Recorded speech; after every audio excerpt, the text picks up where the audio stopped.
Hello friends, welcome back to my channel. So in this video I will show you how to play and control YouTube video from your smartphone to your smart TV. So in your phone, play your favorite video. So here tap on a cast icon. So here it will show your TV. Just click on.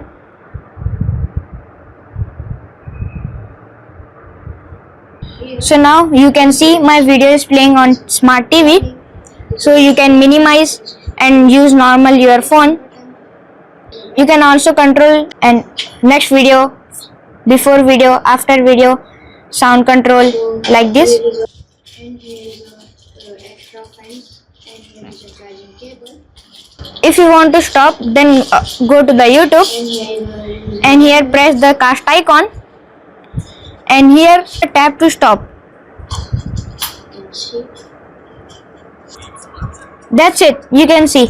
So this is a simple video of how to play and control your YouTube video from phone to smart TV. So thanks for watching guys. See you next time. Please like, share, subscribe. Bye.